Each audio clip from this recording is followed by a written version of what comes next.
మనం అసలు మానవ మూలాల గురించి ఇవాళ కంక్లూజన్ చేద్దాం. ఎందుకంటే అసలు అసలు మానవ మూలాలకి ఎక్కడి నుంచి ఎలాగా అంటే మన మానవ మూలాల్లో రెండు ఫేసెస్ గా చెప్పచ్చు. అంటే రెండు ఫేసెస్ అంటే నేను ఎలా చెప్తానంటే కలియుగంలో స్టోరీ అంతా వేరు.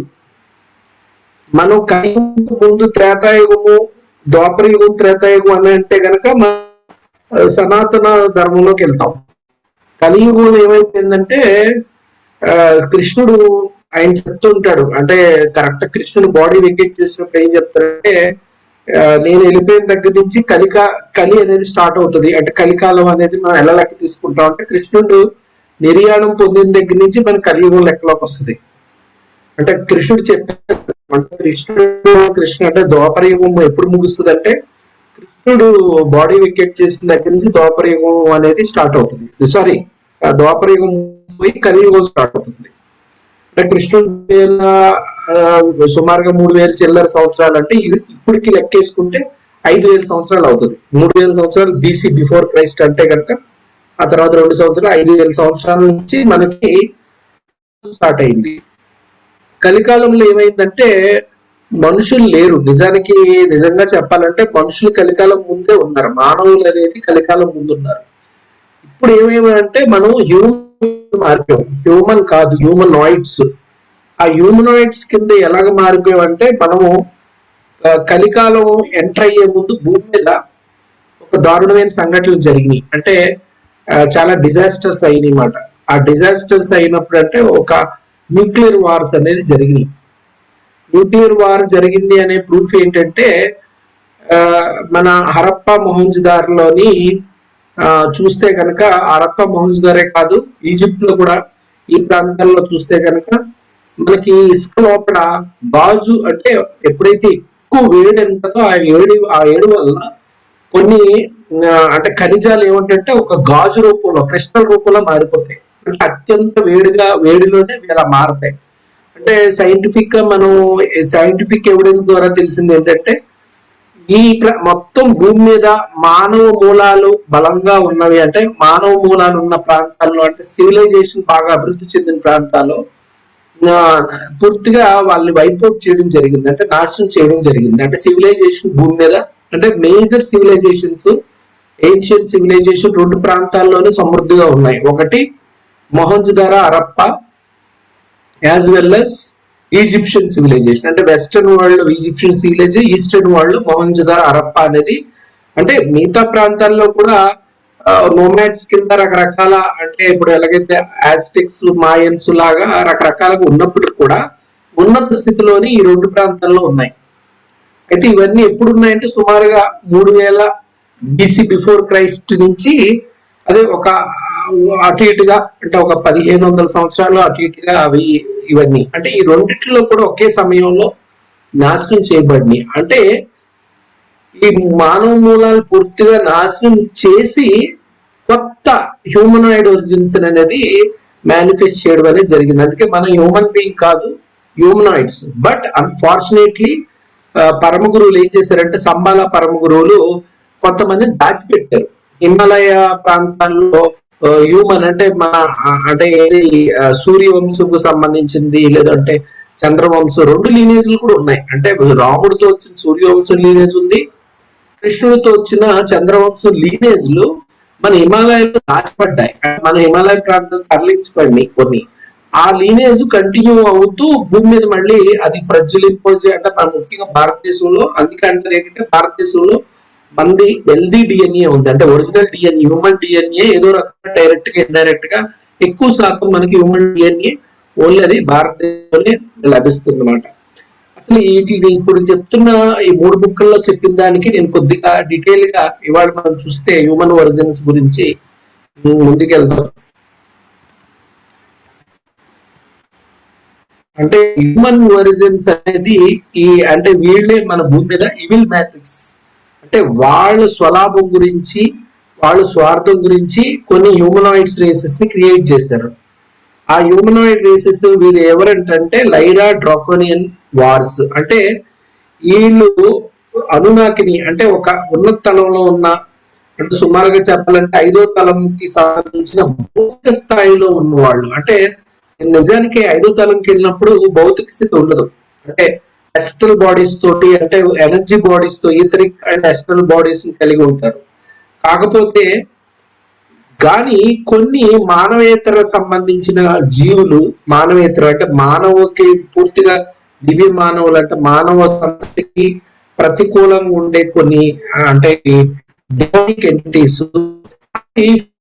లో కూడా అవి వాటి మనుగడను చాటుకోవడం అనేది జరిగింది. కాబట్టి అవి 5th డైమెన్షన్ లో ఉంటాయి. కాబట్టి వాటికి 5th డైమెన్షన్ సంబంధించిన అపారమైన 5th డైమెన్షన్ అంటే ఏమనుకున్నాం? 3rd అంటే ఇంటర్ ప్లానెటరీ, 4th అంటే ఇంటర్ స్టెల్లార్, 5th అంటే ఇంటర్ గెలాక్టిక్. అంటే ఒక విధంగా చెప్పాలంటే గెలాక్టిక్ మధ్యన, అంటే మొత్తం ఈ యూనివర్స్ లో ఏ గెలాక్టిక్ నుంచి ఏ గెలాక్టిక్ అన్నా వెళ్ళగలిగే సామర్థ్యం కలిగి ఉన్నది భౌతిక పరంగా మానవేతరంగా ఉన్న వాటినే మనం డ్రాకో రెప్టేలియన్స్ అని చెప్తాం. ఇక్కడ లైరా డ్రాకోనియన్ వార్స్ అంటే ఎక్కడైతే భౌతిక స్థితిలో ఉంటామో ఆ భౌతిక స్థితిలో ఉన్నవన్నిటిలో కూడా వీళ్ళు కబ్జా చేసుకోవడానికి, అంటే ఈ రాక్షస సంతతి, మానవేతర సంతతి క్రీచర్స్ ఏవైతే ఉన్నాయో ఇవి భూమిని, అంటే భౌతికంగా ఉన్న పదార్థ భౌతిక లోకాలను కబ్జా చేసుకునే సామర్థ్యాన్ని కలిగి ఉన్నాయి. ఈ సామర్థ్యాన్ని దీన్నే డ్రాకోనియన్ వార్స్ అంటారు. ఇక్కడ లైరా డ్రాకోనియన్ వార్స్ అంటే ఇప్పుడు మనది ఏదైతే మానవ యొక్క సీడ్ ఉందో, మన మనుషుల యొక్క భూమి మీద, అంటే సత్యయుగంలో ఎవరైతే మనల్ని క్రియేట్ చేశారో, అంటే సప్త ఋషుల మాధ్యమంగా వాళ్ళ యొక్క సాక్షిగా సప్త ఋషుల యొక్క మార్గదర్శనంలో ఏదైతే మనం సీడ్ క్రియేట్ చేశారో, ఈ క్రియేటెడ్ సీడ్ ఎవరికి అంటే కొన్ని లక్షల సంవత్సరాలుగా అనేక రకాల, అంటే ఒకరి తర్వాత డ్యూటీలు లాగా వాళ్ళు వచ్చి మన సీడ్కి అంటే ఊపిరి పోసారు, రకరకాలుగా అభివృద్ధి చేశారు అన్నమాట. చాలా కాలంగా అభివృద్ధి చేసుకుంటూ వచ్చారు. ఆ అభివృద్ధి చేసుకుంటూ వచ్చిన వాళ్ళు ఎవరంటే కనుక, అంటే దివ్య లోకాలకు సంబంధించిన, అంటే అంటే మన దివ్య లోకాల వాసుల యొక్క పరంపరలోనే మన హ్యూమన్ సీడ్ అనేది కల్టివేట్ చేయబడింది. అంటే హ్యూమన్ సీడ్ భూమి మీద స్థాపించబడింది. వాళ్ళు ఎవరు అంటే ఆ దివ్య మానవ ఉన్నత లోకాలకు సంబంధించిన ఎవరు అంటే కనుక వాళ్ళనే మనం అసెండెడ్ మాస్టర్స్ అని చెప్పచ్చు. ఇక్కడ 2 రకాలుగా ఉంటారు masters: ascended masters, astral masters. Astral masters అంటే కనుక, అసెండెడ్ మాస్టర్ అంటే వాళ్ళు కొన్ని పరిధులకి సంబంధించి ఉంటారు ఉన్న లోకాల్లో. అంటే 3rd dimension, 4th, 5th, 6th, అంటే సోల్ లెర్నింగ్ ప్రాసెస్ లో అలాగా ముందుకు వ్యాప్తి చెందుతూ ఉంటుంది. నిన్న ఒక పిక్చర్ లో చూసుకున్నాం, డైమెన్షన్ పరంగా మనం పూర్ణాత్మ అనేక అంశాత్మలుగా రకరకాల డైమెన్షన్లు ఎలా విస్తరించి ఉంటుందో ఆ రకంగా ప్రాసెస్ అవుతుంటుంది, ముందుకెళ్తుంటుంది. ఈ ప్రాసెస్ ని మనం ఏం చెప్తామంటే అసెండెడ్ మాస్టర్స్ అనుకోవచ్చు. 2వ రకం ఎస్ట్రల్ మాస్టర్స్. అంటే ఇలా డైమెన్షన్లకు అతీతంగా పరమశివుడి యొక్క మహా చైతన్యంలో, అంటే ముక్తి మోక్షాన్ని పొందిన, అంటే పూర్తిగా ముక్తి మోక్షమే కాకుండా వాళ్ళని ఏం చెప్తామంటే నిర్వాణ పరినిర్వాణ స్థాయిలో ఉన్న మహాయోగులు అస్ట్రల్ మాస్టర్స్ గా ఉంటారు. ఈ అస్ట్రల్ మాస్టర్సే మన శంబాల పరమ గురువులు. అంటే వాళ్ళే సప్త ఋషుల కాన్షియస్ తోటి, ఆ కాన్షియస్ లెవెల్ కి ఎదిగిన వాళ్ళు సప్త ఋషుల కాన్షియస్ కనెక్ట్ అయ్యి సప్త ఋషులుగా ఉంటూ వాళ్ళు అస్ట్రల్ బాడీస్ తో ఉంటారు. కానీ ఈ లైరన్స్, సిరియన్స్, ఆండ్రోమెడియన్స్, అక్టేరియన్స్ వీళ్ళంతా కూడా ఈథరిక్ బాడీస్ తో ఉంటారు. ఒకళ్ళు అస్ట్రల్ బాడీస్ తో అంటే అన్ని చోట్లకి యాక్సెస్ ఉంటుంది. ఈథరిక్ బాడీ అంటే ఆ యొక్క పరిణామం పరిధులు బట్టి వాళ్ళ స్థితిగతిలో వాళ్ళు సోల్ ప్రయాణం చేస్తుంటది. అయితే ఈ సూక్ష్మ లోకాలుగా ఉన్న వాళ్ళకి, సూక్ష్మ లోకాల స్థాయిలో ఉండి భౌతికమైన అస్తిత్వాన్ని కలిగి ఉన్న లైరన్స్, అదే విధంగా సిరియన్స్, వీళ్ళందరినీ కూడా రకరకాలుగా ఈ డ్రాకో రెప్టైలియన్స్ అటాక్ చేసి వాళ్ళని వశపరచుకోవడం అనేది జరిగింది.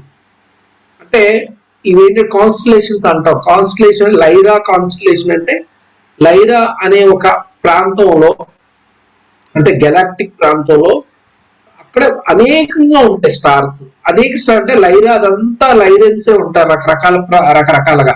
అలాగా ఆ లైరెన్స్ లో కొన్ని ప్రాంతాలని అంటే కొన్ని నక్షత్ర రాసులు ఉన్న లైరెన్స్ ఉన్న నక్షత్ర రాసులు అంటే భౌతిక స్థితిలో ఉన్న వాటిని అంటే భౌతిక పరిణామ స్థితి అంటే ఫోర్త్ డైమెన్షన్ లేదంటే సెమీ ఫిఫ్త్ డైమెన్షన్ లో ఉన్న వాళ్ళందరినీ కూడా ఈ డ్రాకోటేలియన్ వాళ్ళని వశపరచుకోవడం అంటే వాళ్ళ మీద దండయాత్ర చేసి వాళ్ళని పూర్తిగా అంటే ఇది ఎలా ఉంటుందంటే భూమి మీద డ్రామా చాలా విచిత్రంగా ఉంటది. అంటే మనం ఫర్ ఎగ్జాంపుల్ సనాతన ధర్మంలో ఒక మంచి మానవ అస్తిత్వాన్ని కలిగి ఉన్న అంటే ఒరిజినల్ మానవ అస్తిత్వం కలిగి ఉన్న భారతదేశం మీద మనం ఏం చేయింది, మన మీద ఏం జరిగింది, మొదట ముస్లిమ్స్ అనే అంటే మనకు అది సంబంధమే లేదు, ఒక రాక్షస సంతతి వాళ్ళు వచ్చి మనల్ని పూర్తిగా చంద్రవందర చేసేసి మనల్ని అంటే అటు ఈ రోజు మనం చెప్పుకోవచ్చు కలకటాలో ఎలాగైతే చొరబడి అందరినీ భయపించి రకరకాల హిందువులందరినీ అక్కడ కాలు కింద తొక్కిపెట్టి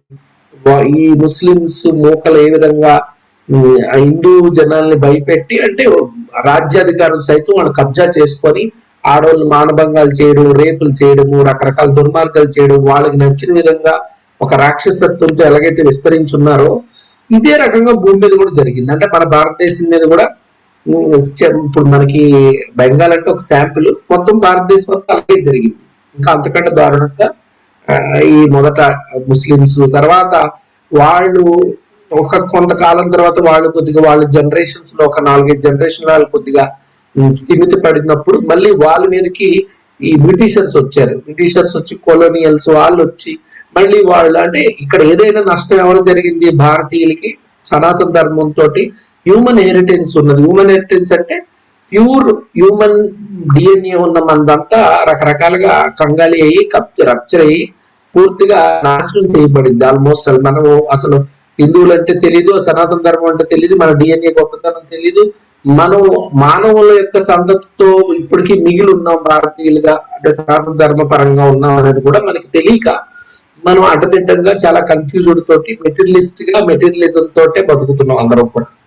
అంటే ఇదంతా జరగడానికి ఏదైతే మన మీద ఎలాగైతే మన యొక్క సనాతనమైన త్రేతాయుగం ద్వాపరయుగం అన్న మంచి ఉన్నతమైన స్థితి కలిగిన మానవ సంతతి ఎలాగైతే కంగాళిగా మారిపోయి మనం అంటే మనం ఏంటో మన క్యారెక్టర్ మనం మర్చిపోయి మహారాజులా ఉండే పిచ్చోళ్ళ రోడ్ల మీద బట్టలు తీసుకొని తిరిగినట్టుగా మన భారతదేశంలో అయితే మనని ఎలాగైతే వీళ్ళు దిగజార్చారో సేమ్ స్టోరీ ఈ గెలాక్టిక్ డ్రాకోనియన్లో కూడా అలాగే జరిగింది. లైరెన్స్ మనకంటే ఎన్నో రెట్లు ఉన్నత తలాల్లో ఉన్న వాళ్ళని డ్రాకోనియన్స్ ఈ రోజు మన భూమి మీద ఉన్నత స్థితి దైవ శక్తులకు అనుకూలంగా విశ్వ శక్తుల వరకు మన సోల్ ఎలాగైతే కనెక్ట్ అయి ఉందో దాన్ని మనం ఎలాగైతే వీళ్ళందరూ డిస్కనెక్ట్ చేసి మనల్ని ఎలా రప్చర్ చేసి మనల్ని పిచ్చోళ్ళకి తయారు చేసి మన యొక్క అంటే ఇన్హెరిటెన్స్ అంటే మన డిఎన్ఏ కనెక్షన్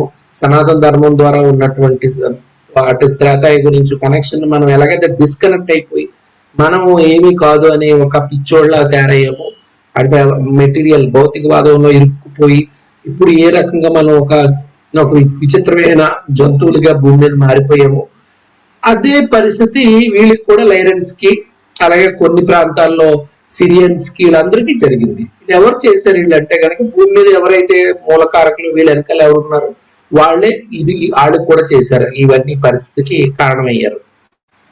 వీళ్ళు ఏం చేస్తారంటే వీళ్ళు ఫస్ట్ వీళ్ళు డ్రాకోరెప్టైలియన్స్ 5 స్టెప్ లో, సెకండ్ లెఫ్ట్ లో అంటే గెలాక్టిక్ వార్స్ అయినాయి. అంటే మొదట వీళ్ళు అంటే మన రాజులు ఎలాగైతే పోరాడారో మొదట వచ్చిన అంటే ఎవరు శివాజీ మహారాజ్ అవచ్చు, రాణా ప్రతాప్ సింగ్ అవచ్చు, వీళ్ళందరూ ఈ ముస్లిం ముష్కరులు ఎవరైతే ఉన్నారో రాక్షసులతోటి వీళ్ళు పోరాడడం అనేది జరిగింది. అయినా సరే వాళ్ళు ఏదో రకంగా మనల్ని జయించి ఆఖరికి ఎంతో మంది ఇక్కడ మనకు సంబంధం లేని వాళ్ళు మన హిందువులే కన్వర్ట్ గా అంటే వాళ్ళ పరంగా మన మీదే తిరగబడేటట్టు ఎలా తయారైందో ఇక్కడ కూడా అలాగే జరిగింది ఈ గెలాక్టిక్ వార్ లో. సెకండ్ లెవెల్ ఏంటంటే వీళ్ళు ఎవరైతే ఈ గెలాక్టిక్ లైరెన్స్ ఉన్నారో వీళ్ళు థర్డ్ ఫేజ్ లో వీళ్ళు వాళ్ళకి బానిసలుగా మారాల్సి వచ్చింది. ఈ బానిసలని వాళ్ళు మళ్ళీ ఈ మూడో రకంగా అంటే వీళ్ళని వాళ్ళకి కావాల్సిన విధంగా మలుచుకున్నారు అనమాట. వాళ్ళకి కావాల్సిన అంటే హైబ్రిడైజ్ చేశారు. అంటే మనం భూమి మీద ఎలాగైతే హైబ్రిడైజ్ చేశారో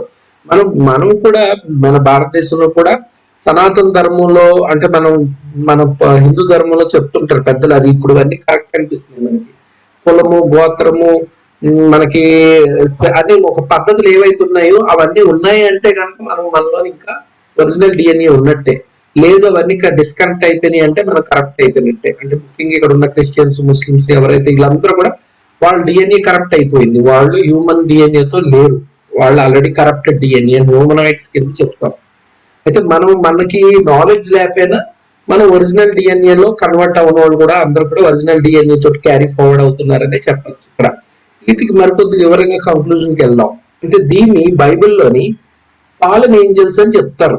ఏ ఫాలెన్ ఏంజల్ అంటే ఎవరో కాదు, ఈ గ్రహాంతర వాసులు ఎవరైతే ఈ డ్రాకో రెప్టైలియన్ రాక్షస సంతతికి మానవేతరులు ఎవరైతే భూమి మీదకి వచ్చారో, ఈ డిమాన్స్ అనొచ్చు వాళ్ళే మనకి ఏం చెప్తారంటే బైబిల్లో, అంటే ఓల్డ్ టెస్ట్మెంట్స్ లో ఫాలెన్ ఏంజల్స్ అని చెప్పడం పడి, అంటే ఆకాశం నుంచి వచ్చారు కాబట్టి పై తలాల నుంచి, అంటే స్పేస్ షిప్ నుంచి వాటికి వచ్చి భూమి మీద వాళ్ళు మానవేతరులు కాబట్టి వాళ్ళని ఫాలెన్ ఏంజల్స్ కింద చెప్పారు. ఈ ఫాలెన్ ఏంజల్స్ భూమి మీద ఉన్న మానవులతోటి, అంటే వాళ్ళతోటి హైబ్రిడైజ్ చేసి, అంటే వాళ్ళతో కలిసి మొదట వాళ్ళు డైరెక్ట్ గా ముందు హైబ్రిడైజ్ చేయక ముందు వాళ్ళు డైరెక్ట్ కలవడం జరిగింది. మొదట వాళ్ళు అంతా ఎక్కువ మంది వచ్చి ఆక్యుపై చేసుకున్నారు. ఇప్పుడు ఎలాగైతే మొదట వచ్చిన ముస్లిమ్స్ వాళ్ళు ఇక్కడ ఉన్న ఈ ప్రాంతంలో ఉన్న మగవాళ్ళందరినీ చంపేసి వాళ్ళు ఏం చేసేవారు, లేడీస్ అంతా చెరపట్టి వాళ్ళందరినీ బానిసలుగా, కుక్కు బెయిన్స్ అంటే బానిస ఉంపుడుగత్తులుగా ఉంచుకొని వాళ్ళ కన్న పిల్లలే సంపే నిజంగా ఈ రోజున మన మెజారిటీ ఆఫ్ ముస్లిమ్స్ అని చెప్పుకోవచ్చు. ఆ రకంగా వీళ్ళు కూడా అదే చేశారు అప్పుడు. అంటే మనకి స్టోరీ సిమిలర్ గా ఉంటది.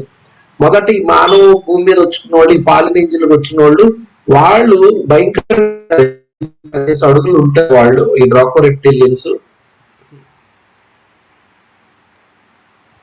ఈ డ్రాకో రెప్టిలియన్స్ మొదట కదిన పిల్లల్ని ఏమంటారంటే, హైదరాబాద్ లో ముస్లిమ్స్ కొంతమంది ఎర్రగా ఉంటారు, వాళ్ళు మనకంటే కొద్దిగా విచిత్రంగా చాలా ఎర్రగా ఉంటారు. ఎవరు అంటే కనుక ఎక్కువ మన మొదటి ముస్లిం దండయాత్రలో మొదటి ఫేజ్ వచ్చిన వాళ్ళు ఎవరు అంటే వాళ్ళు ఇజ్రాయిల్, సారీ మన తుర్కీ ఆ తుర్కీనే తురకోళ్ళు అంటాం. తురకోళ్ళు అటు తుర్కీ అంటాం కదా, వాళ్ళే తురకోళ్ళు అంటాం. ఆ తురకోళ్ళ సంతతే ఇక్కడ ఆళ్ళు పోలికలతో చాలా మంది ఎర్రగా, కొద్దిగా కళ్ళు కూడా అంటే బ్లూ ఐస్ తోటి కొంతమంది ఉంటారు. ఇక్కడ మన ఇండియాలోనే పుట్టి పెరిగిన ఇస్లాం ముస్లిమ్స్ వాళ్ళు అందంగా ఎత్తుగా ఎవరైతే ఉంటారో వాళ్ళు అక్కడ సీడ్స్. మొదటి ఫేజ్ లో రెప్టైలియన్స్ ఉన్నప్పుడు వాళ్ళు రాక్షసుల్లాగా ఉంటారు. వాళ్ళకి అంటే ఈ మానవ సంతతికి వాళ్ళకి పుట్టిన పిల్లల్నే ఓల్డ్ టెస్ట్మెంట్స్ లో నెఫిలిమ్స్ అంటారు. నెఫిలిమ్స్ అంటే వాళ్ళు రాక్షస సంతతి అని చెప్పచ్చు. అంటే ఫిజికల్ గా ఉన్న రాక్షస సంతతి. మానవులకి ఈ ఫాలెన్ ఏంజల్ అనే డ్రాకో రెప్టైలియన్ పుట్టిన వాళ్ళు వీళ్ళు నెఫిలిమ్స్ అంటారు. నెఫిలిమ్స్ అంటే వాళ్ళు 8 అడుగుల నుంచి 12 అడుగుల వరకు మధ్యలో ఉంటారు. వాళ్ళు రాక్షసుల కిందే వాళ్ళని పరిగణిస్తారు. అంటే రాక్షస మనం అయితే పూర్వం అయితే రాక్షసులు అంటాం. ఇది క్లియర్ గా చెప్పడం జరిగింది. అంటే జూస్ యొక్క ఓల్డ్ టెస్ట్మెంట్స్ నెఫిలిమ్స్ గురించి అంటే అది వాళ్ళు ఎక్కడి నుంచి వచ్చారు, ఎలా పుట్టారు, ఇదంతా రికార్డెడ్ ఉంది కరెక్ట్ గా. అంటే ఇప్పుడు నేను చెప్తున్న స్టోరీ సేమ్ వాళ్ళ ద్వారా. అంటే దాని తర్వాత కూడా సైంటిస్టులు, ఆర్కియాలజీ స్టడీ చేసి కన్ఫర్మ్ కూడా చేశారు. ఇప్పుడు నేను చెప్తున్నవన్నీ కూడా ఇది 100% ఇదే జరిగింది. సో వీళ్ళు ఏం చేశారు, వచ్చిన వాళ్ళు ఫస్ట్ వీళ్ళు తర్వాత వాళ్ళు ఫస్ట్ నెఫిలిమ్స్ పుట్టారు. అంటే ఒక రాక్షస సంతతి. తర్వాత వాళ్ళతో జనరేషన్ తర్వాత వాళ్ళు తెలివి మీరి లాభం లేదు, మన సంతతి మన ఇలా డైరెక్ట్ గా పుట్టిస్తుంటే వాళ్ళతోటి మనకి ప్రాబ్లం అవుతుంది. ఎందుకంటే డైరెక్ట్ గా వాళ్ళ పిల్లలే కాబట్టి, మానవులకి వాళ్ళకి పుట్టిన పిల్లలు కాబట్టి వాళ్ళు భూమి మీద స్వేచ్ఛగా వాళ్ళకి నచ్చినట్టుగా ఉంటూ ఎవరు పుట్టించారో వాళ్ళకి తిరుగుబాటు చేయడం. అంటే ఈ పుట్టించిన సంతతి నేను కూడా, మేము మనుషులు పుట్టినా సరే మేము నీకే పుట్టాం కాబట్టి నువ్వెవరు, నువ్వెంతో నేనంత అని చెప్పి అసలు ఉన్న వాళ్ళని కూడా వాళ్ళ మీద తిరగబడడంతో వాళ్ళకి ఏమనిపించింది, అరే వీళ్ళకేమో వీళ్ళకేంటే హృదయం ఉండదు, వీళ్ళకి ఏంటంటే అంత బ్రెయిన్ పనిచేస్తుంది, అంత హృదయం ఉండదు, రాక్షస సంతతి కాబట్టి, ఏంటంటే మానవేతర ఎలియన్స్ కాబట్టి వాళ్ళు మనం వీళ్ళు పుట్టిస్తే మనుషులకు పుట్టిన వాళ్ళు వీళ్ళు మనతో ఈక్వల్ గా హక్కును కోరుకుంటున్నారు, మన నెత్తి మీద ఎక్కుతున్నారు అని చెప్పి వీళ్ళు ఆగడాలు ఎక్కువైపోయి రాక్షసులు అనబడే, అంటే వీళ్ళు పుట్టిన సంతతి ఆగడాలు ఎక్కువైపోయిన తర్వాత అప్పుడే ఫస్ట్ ఫ్లడ్ అనేది క్రియేట్ అయింది. ఫస్ట్ అంటే ఈ జెనిసిస్ లో చెప్పడం జరుగుతుంది. అంటే వాళ్ళని పూర్తిగా వీళ్ళ ఆగడాలు భూమి మీద ఎక్కువైపోయి మనకి తిరగబడుతున్నారు, భూమి మీద కంట్రోల్ పోతుందని చెప్పి ఈ ఒరిజినల్ అన్నాకిని సంతతి ఎవరున్నారో వాళ్ళు మొత్తము భూమి మీద వరదల్ని పుట్టించేసి, అది దాన్నే ఫ్లడ్స్ అంటారు కదా, ద గ్రేట్ ఫ్లడ్ అంటారు. ఆ గ్రేట్ ఫ్లడ్ లో నోవా అన్నతను ఒక పడవతో కొంతమంది రక్షిస్తాడు. అంటే కొన్ని పక్షుల్ని, జంతువులు, ఎందుకంటే భూమి మీద అంతా వరద పుట్టేటట్టు వాళ్ళు చేస్తారు. ఎందుకంటే నెఫిలిం సంతతి తలనొప్పి అయిపోతుంది, వాళ్ళు ఎక్కడ ఉండకుండా చెయ్యాలని చెప్పి ఈ వరదలు అనేది ముఖ్యంగా మనకి మిడిల్ ఈస్ట్ ప్రాంతంలోనే ఎక్కువ జరిగిందని చెప్తాం. అంటే ఈస్ట్ యూరప్ లేదా మిడిల్ ఈస్ట్ ఆ ప్రాంతంలో పూర్తిగా అంటే ఆ ఎఫెక్ట్ మన భారతదేశం కూడా జరిగి ఉన్నది. ఎందుకంటే ఇవన్నీ ఒకే టైం లైన్ లో జరిగినాయి. ఇవన్నీ సుమారుగా సైంటిఫిక్ గా చెప్పాలంటే 25,000 సంవత్సరాల క్రితము సడన్ గా భూమి యొక్క నీటి మట్టము సుమారుగా 90 అడుగులు పెరిగింది. 90 అడుగులు అంటే సుమారుగా ఒక 10 అంతస్తుల బిల్డింగ్ అంతా పెరగడం వల్ల అదే టైంలో మన మన ఏది చాలా వరకు అంటే నీటి అడుగుకి చాలా చాలా నగరాలు మునిగిపోవడం జరిగింది. అంటే ఇది సుమారుగా అంటే 25,000 సంవత్సరాలు కూడా ఒకటి జరిగింది. తర్వాత 12,000 సంవత్సరాల బీసీలో కూడా ఒకటి జరిగింది. ఇలాగా అంటే 2 ఫేజుల్లో జరిగింది. ఫస్ట్ ఫేజ్ లో జరిగిందే మనం నెఫిలిమ్స్ అనేది భూమి మీద పూర్తిగా నిర్మూలించడానికి జరిగిందని చెప్తారు. ఈ నెఫిలిమ్స్ పూర్తిగా ఎప్పుడైతే పోగానే మళ్ళీ కొత్త సీడ్ ని వీళ్ళు క్రియేట్ చేస్తారు భూమి మీద. అంటే కొత్త సీడ్ ఏంటి, ఈసారి ఏం చేస్తారంటే ఇలా ఇష్టం వచ్చినట్టు ఇలాగా నెఫిలిమ్స్ తయారు చేయకుండా వాళ్ళకి అనుకూలంగా వాళ్ళకి అంటే ఒక స్లేవ్స్ అంటే ఒక బానిస సంతతిని డిఎన్ఏ ద్వారా క్రియేట్ చేస్తారు. ఇదే స్లేవ్ స్పీషియస్. వీళ్ళంతా బానిసలు, అంటే ఈ బానిస జాతిని వీళ్ళు క్రియేట్ చేశారు. ఇక్కడ ఇప్పుడు మనం ఏవైతే నీగ్రోస్ అని చెప్తామో వీళ్ళు ఒక రకంగా బానిస జాతి ద్వారా క్రియేట్ అయిన వాళ్ళే వీళ్ళు క్రియేట్ చేశారు. అంటే చింపాంజీ నుంచి వాటి నుంచి క్రియేట్ చేశారు. క్రియేట్ చేసిన సంతతే మళ్ళీ భూమి అంతా కూడా విస్తరించడం అనేది తర్వాత జరిగింది. అంటే రకరకాల ఇప్పుడు అన్ని జాతులకి మూలంగా ఇప్పుడు ఈ ఆఫ్రికన్స్ అంటారు. ఆఫ్రికన్స్ కంటే ముందు కూడా మన అంటే ఉన్న అంటే వైట్ స్కిన్ దేవతలు క్రియేట్ చేసిన రేసు ముందు ఉంది. ఆ తర్వాత వీళ్ళు కూడా ఈ ఆఫ్రికన్ రేస్ తర్వాత కూడా మళ్ళీ వైట్ స్కిన్ వాళ్ళు కూడా క్రియేట్ చేశారు. మళ్ళీ కొత్త డెవలప్మెంట్స్ తర్వాత ఇప్పుడు ఏదైతే ఇజ్రాయిల్లోని ఇవన్నీ కూడా ఈజిప్ట్ లో జరిగినాయి ప్రయోగాలన్నీ. అంటే కొత్త అంటే డార్క్ స్కిన్ కాకుండా పేల్ స్కిన్ నొమాయిడ్ రేసెస్ అంటారు వాళ్ళని. ఆ పేల్ స్కిన్ రేసెస్ ని కూడా అంటే ఇప్పుడు జర్మనీ కానీ బ్రిటిష్ చూస్తే స్కిన్ పేల్ అయి ఉంటుంది. పేల్ అంటే ఎగ్దమ్ ఏదో ఒక బుల్లి జబ్బు వచ్చినట్టే ఉంటది, ఎందుకంటే నేను వాళ్ళు పనిచేసిన కూడా చూపిస్తారు, అంత తెల్లగా ఉంటుంది చేసిన స్కిన్ అని చెప్పచ్చు రకంగా. కానీ మన సనాతన ధర్మంలో ఉన్న వాళ్ళు మటుకు కొద్దిగా అరేబియన్ స్కిన్ లాగా ఉంటుంది మన, అంటే రెడ్ గా ఉండి హైట్ ఉండి బాగుంటారు. అప్పుడు అంటే రాముడు వాళ్ళు సూర్యవంశం నుంచి వచ్చిన వాళ్ళు ఆర్యులుగా చెప్తారు ఎవరైతే వాళ్ళు, అది కూడా ఉంది.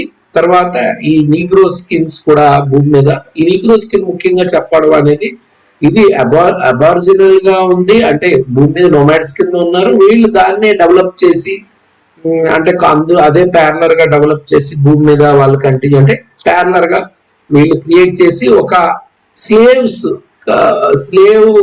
స్పీషీస్ తయారు చేశారు. నిజంగా అంటే ఇంకా చాలా విషయాలు ఉన్నాయి. ఇప్పుడు ఎవరైతే జూస్ అంటామో ఈ జూ అనే వాళ్ళు ఒక రకంగా ఈ ఈ అనునాగిని యొక్క తర్వాత పరంపరలో వచ్చిన వాళ్ళని వీళ్ళు కొలుస్తారు. అంటే ఈజిప్ట్ నుంచి వచ్చిన వాళ్ళకి వాళ్ళు కొలుస్తారు. కానీ ఇలా కొలుసిన నిజంగా నలుపు, ఇజ్రాయిలీలు అసలు నలుపు, వాళ్ళ జాతి నలుపు జాతి వాళ్ళు. కానీ ఇప్పుడున్న ఇజ్రాయిల్ అందరూ తెల్లలు. దీని వెనకాల ఎందుకు ఇలాగా నల్లోళ్ళు తెల్లోళ్ళ కింద సడన్ గా ఎలా మారారంటే పెద్ద స్టోరీ ముందు చెప్పుకుందాం. ఇది స్టోరీ. ఇక్కడ ఇదంతా కూడా ఏంటంటే డీకోడ్ చేయడం జరిగింది. జిచేరియన్ సిచిన్ అని ఒక ఆర్కియాలజిస్ట్, ఆయన మొత్తం వివరాలన్నీ క్రోడీకరించి ఎక్కడెక్కడ ప్రూఫ్లు ఉన్నాయో ఆ ప్రూఫ్లన్నీ ఒక దగ్గర చేర్చి మొత్తం స్టోరీ, ఇప్పుడు నేను చెప్పిన స్టోరీ అంతా సైంటిఫిక్ గా ఆయన ప్రూవ్ చేశాడు. అంటే బైబిల్లో ఉన్న కథలన్నీ కూడా ఇవన్నీ ఈజిప్ట్ నుంచి వచ్చినవి. ఈజిప్ట్ లో జరిగిన ఇవన్నీ కథలన్నీ కూడా అంటే ప్రీ ఈజిప్షియన్, అంటే ఈజిప్ట్ నాగరికతకి ఆ ప్రేరణ ఎవరు అంటే కనుక ఈ అరుణాకిని క్రియేట్ చేసిన హ్యూమనాయిడ్సే ఆ తర్వాత ఈజిప్ట్ లో మరింతగా ముందుగా అభివృద్ధి, అంటే భౌతికంగా అభివృద్ధి చెందారు. వాళ్ళే ఈ రోజున ఇప్పుడు జ్యూస్ కింద, ఆ జ్యూసే మళ్ళీ క్రిస్టియన్ కింద, క్రిస్టియన్ లోనే మళ్ళీ ఒక గ్రూప్ ఇస్లాం కింద మారడం జరిగింది. అంటే ఇదంతా ఆడమిక్, ఆడమ్ అనేది ఆడమ్ రిలీజియన్స్. వీళ్ళు ఈ సెన్స్ డేటా అంటే వీళ్ళు ఇక్కడ ఎలా క్రియేట్ చేశారు వీళ్ళు. Ever since the researchers sequenced the chimp genome in 2005, known that the human share about 99 of our DNA with the chimpanzees, making them our closest living relatives. చూసారా proof. అంటే ఇప్పుడు ఈ వెస్ట్రన్ వరల్డ్ లో ఉన్న వాళ్ళు ఎవరైతే ఉన్నారో వీళ్ళందరినీ ఎవరు క్రియేట్ చేశారు అన్నదానికి ఇప్పుడు చింపాంజీ డిఎన్ఏ తోటి మన డిఎన్ఏకి 99% మ్యాచ్ అవుతుందట. ఇది ఎప్పుడు తెలుసుకున్నారంటే లేటెస్ట్ గా డిఎన్ఏ అనేది అసలు సిసలైన పక్కా ప్రూఫ్ మాట. ఇది చాలా లేటెస్ట్ గా డెవలప్ అయింది. గత 10 సంవత్సరాల్లోనే 15 సంవత్సరాల లోపడే డిఎన్ఏ మీద స్టడీ చేయడం అనేది, డిఎన్ఏ తోటి మనం ప్రతిదాన్ని ఖచ్చితంగా అర్థం చేసుకోవడానికి ప్రూఫ్ అనేది దొరుకుతుంది. అంటే జిచేరియస్ ఇచ్చిన అన్నది దగ్గర 60 సంవత్సరాల క్రితం ఇవన్నీ కనుగొన్నాడు, తవ్వాడు, ప్రూవ్ చేశాడు. దీన్నే మళ్ళీ పక్క డిఎన్ఏ పరంగా కూడా ఆయన చెప్పింది కరెక్ట్ అని ప్రూవ్ అయింది. ఇప్పుడు ఎవరైతే మానవులు ఈ మోడర్న్ హ్యూమనాయిడ్స్ ఉన్నారో వీళ్ళందరూ కూడా చింపాంజీ తోటి అంటే తయారు చేసిన సీడ్ అనే ప్రూఫ్ డిఎన్ఏ ద్వారా కూడా అర్థం అవుతుంది. రీసెంట్ గా 2500 ఇది కనుగొనబడింది. ఇలా మన డిఎన్ఏ అంటే ఇప్పుడున్న హ్యూమనాయిడ్ డిఎన్ఏ చింపాంజీ తోటి 99% మ్యాచ్ అవుతుంది. అంటే చింపాంజీ నుంచే మనల్ని క్రియేట్ చేయబడ్డారు హ్యూమనాయిడ్స్ అనేది. స్లేవ్ హ్యూమనాయిడ్ తయారు చేశారు అన్నది. అయితే humanoid slave is the alien agenda. ఈ తయారు చేయడంలో ఏంటి అంటే కనుక వాడికి ఒక లేబుల్ క్రియేట్ చేస్తారు. ఈ label as soon as you are the born, you are given the name, a religion, a nationality, a race, you spend the rest of the your life defending fictional identity. అంటే వీళ్ళు మానవులకి humanoids కి అంటే ఇప్పుడు నీ humanoids అంటే ఏం అంటే బయో రోబోట్స్ కింద చెప్పుకుంటాం మనం. హ్యూమనాయిడ్స్ అంటే స్లేవ్ ఎలా చెప్పచ్చు, మానవ జాతి వేరు, మానవుల్ని మ్యానిపులేట్ చేసిన ప్రస్తుతం జాతి ఏంటంటే మనము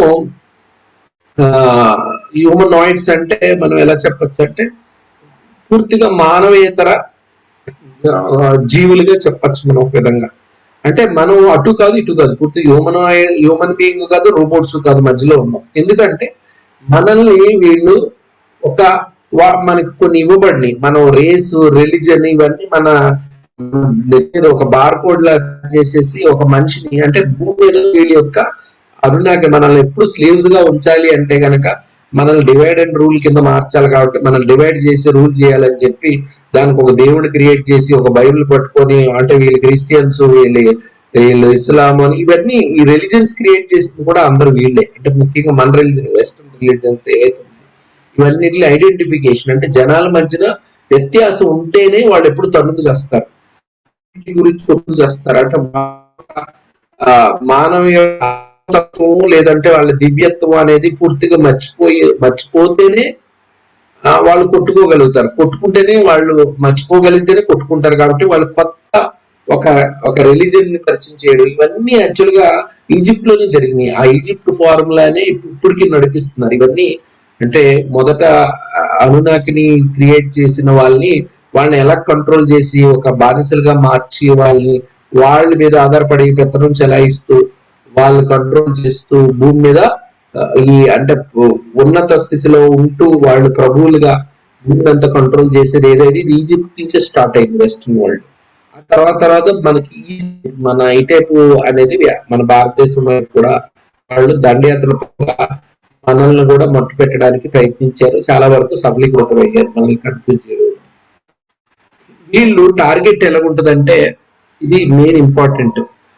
దీన్ని మనము the masses slave food for the food అంటే మన మనం భూమి మీద ఉన్న మన అందరు హ్యూమనాయిడ్సే వీళ్ళకి ఫుడ్. ఎవరికి?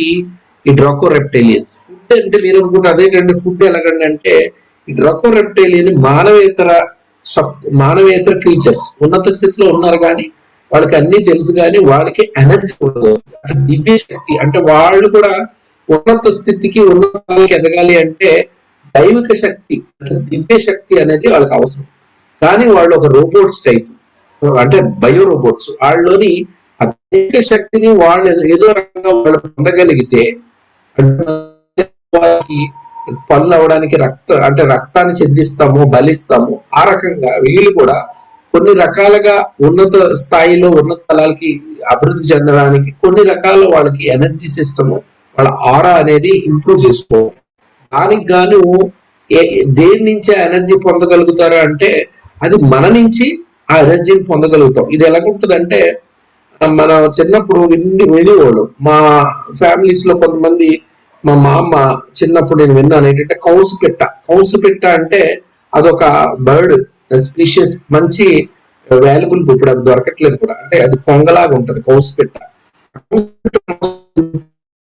బ్లడ్ వస్తుందని, కొన్ని రకాలుగా యవ్వనం పెరుగుతుందని, ఇలా కొన్ని నమ్మకాలు ఉంటాయి మనకి. చాలా చాలా కొన్ని జంతువుల్ని తింటే వాటి వల్ల మనకి ఎన్నో రకాల ప్రయోజనాలు జరుగుతుందని కొన్ని ప్రత్యేకమైన జంతువులు ఉన్నాయి. అలాగా వాటి వల్ల ఎలాగైతే మనకి అంటే కొన్ని జంతువులు నిజంగా కలుగుతాయి, కొన్ని అంటే కొన్ని ప్రయోజనాలు ఉంటాయి మానవుల యొక్క. అంటే ముందు అవి బాగా అవైలబుల్ ఉండేవి. మనుషులు అలాగా కొన్ని సేవించి వాళ్ళ యొక్క యవ్వనాన్ని పెంచుకోవడం, వాళ్ళ సామర్థ్యాన్ని పెంచుకోవడం అనేది జరుగుతుండేవి. అలాగే వీళ్ళు కూడా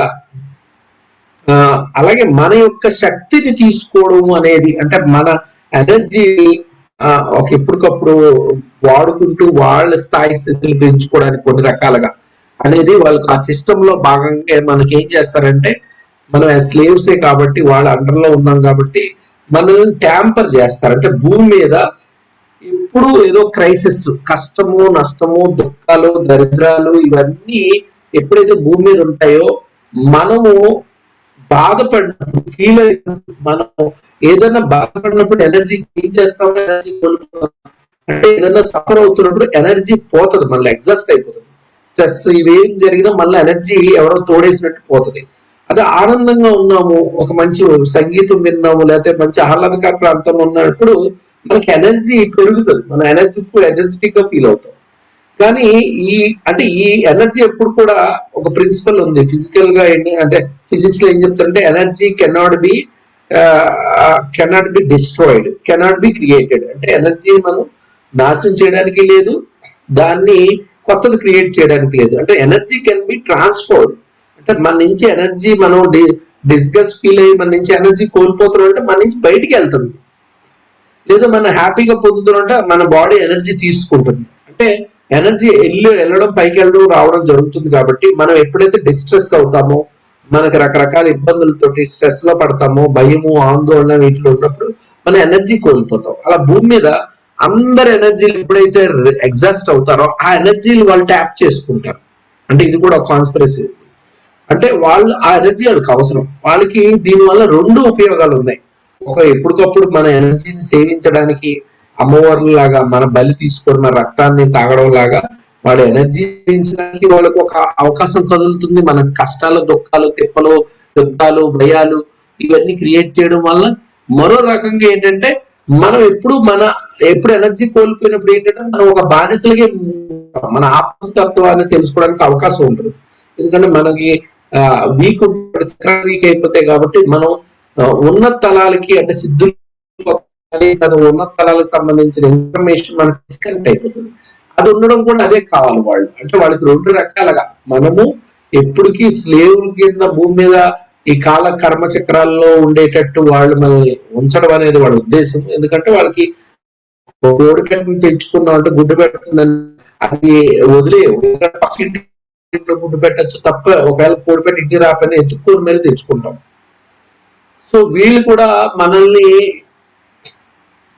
ఎలాగే మనల్ని క్రియేట్ చేసుకున్నారంటే మనల్ని సాకుతూ మన ద్వారా మన రక్తాన్ని అంటే మన ఎనర్జీని ఒక అంటే భౌతికమైన రక్తంగా కాకుండా ఎనర్జీ పరంగా మన యొక్క రక్తాన్ని పీల్చినట్టు ఎనర్జీని పీల్చడం అనేది, అలా పీల్చడం వల్ల వాళ్ళ స్థితి స్థాయిని పెంచుకోవడమే కాకుండా మనల్ని పూర్తి కంట్రోల్లో ఉంచి వాళ్ళు చెప్పు చేతుల్లో ఎప్పటికీ భూమి మీద ఇరుక్కొని వాళ్ళకి బానిసలుగా కొనసాగించడానికి అవకాశం కూడా ఉంటుంది.